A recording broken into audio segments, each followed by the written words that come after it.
Always happy to welcome Texas Motor Speedway President Eddie Gossage. Logano 5 wins last year, including one in your spring race at Texas Motor Speedway, but now he wins Daytona to start this season. What kind of kid is he, and how happy were you for him to see him do this today? Well, I was very happy for him. He is a great young man. Just got married back in December.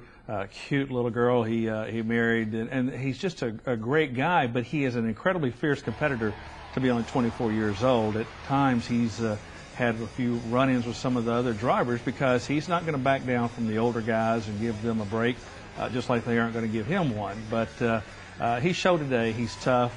You're right, he won the Duck Commander 500 last April, and he'll be back here in April this year to defend his title here. But this is big for him to win at Daytona. I mean, we're looking at a guy who could be the next big thing. I mean, the next household name type figure in your sport, right? Yes, absolutely. I mean, Jeff Gordon is retiring after this season. This may be a passing of the torch to some degree to Joey. There's a lot of good young drivers coming up, but clearly Joey has got all the talent in the world, and there he is with his dad.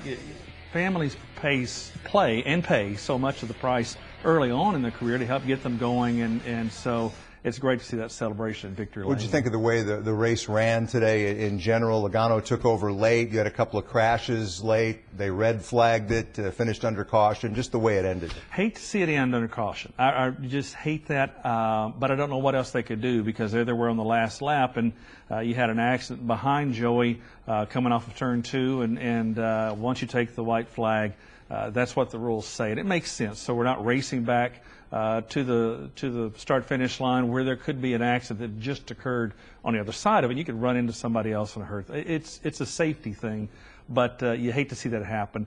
But I don't know. You never know what would have happened. I will say this: we didn't have the big one at Daytona today. That's a good thing. You never want to see these crashes occur. They tore up more than 100 cars this week between the various divisions that ran at Daytona. That's a terrible, terrible toll to take. And all the teams have to go back and fix them and get ready and be in Atlanta this week. Jeff Gordon, the sentimental favorite today. He says it's his final Daytona 500. Do you believe him? Absolutely. You think he means what he says in that regard? He told me several years ago he had a plan in place. His back is really bad, and I knew a couple of things.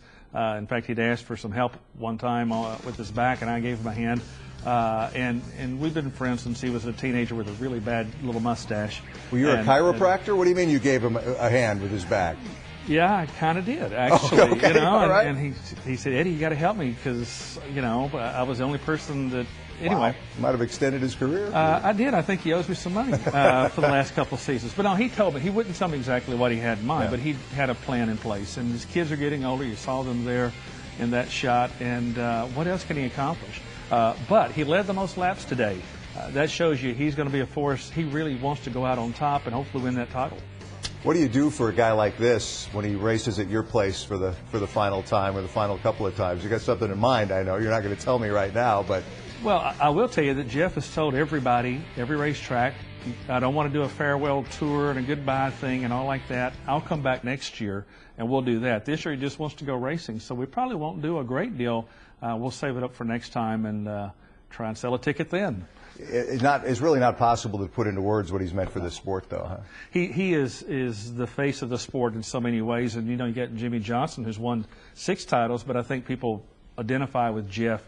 He was he's hosted Saturday Night Live. He's hosted many times. I'm going to call it Live with Kathy and Regis, but it's Michael Strahan. Right? He's a big guy. I don't want to get him wrong. We air it, yeah. Yes, absolutely. 9 o'clock on Fox 4. But he was in the running for that job that Strahan got with Kelly Ripa. Kelly Ripa. And he's got so many talents outside the car that makes him so marketable. And then in the car, he's unbelievable. So he's been important to us. I hate to see him go, but I also understand.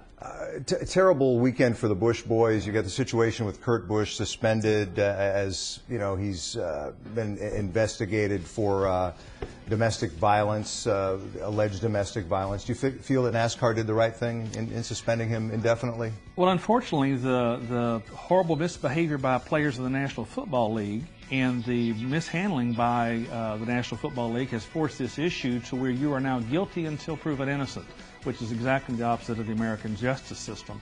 I know both Kurt and Patricia Driscoll, and I obviously can't get into those details. I hope Kurt didn't do this, but I don't know what else NASCAR could do. Their hand was forced. What you're getting to is that he has not been charged or convicted with a crime. He hasn't been charged. A family court commissioner in Delaware did issue a restraining order, against him in this situation. If he laid a hand on her, he deserves everything that comes to him. Absolutely. Kyle Busch hospitalized after breaking his leg and his foot in that Xfinity Series race. There's been a lot of talk about the safety barriers that most tracks have, at least in a portion of the track. The Daytona president apologized for not having it in the area of the wall that Busch hit.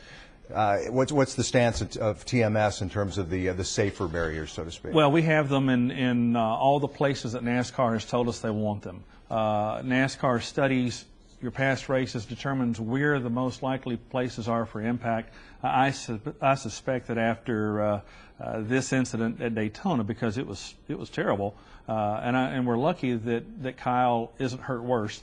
But I suspect you'll see some changes at every racetrack on the NASCAR circuit. All right, let's show folks what's coming up at Texas Motor Speedway on the weekend of April 11th. Duck Commander 500 is the first case in point there, the first order of business. You got the Indy cars as always in June, and then the big fall race as well. So, knowing you, it's bigger and better than ever. You had a few people out there braving the weather today to watch the race. We did. We opened the infield for free to camp and whatnot, and there were still campers out there in all this cold weather. God bless them. Eddie Gossage, God bless you for braving this weather tonight as well. Be careful on your way home. You bet, Mike. All right, Thank you. Thanks a lot for coming in.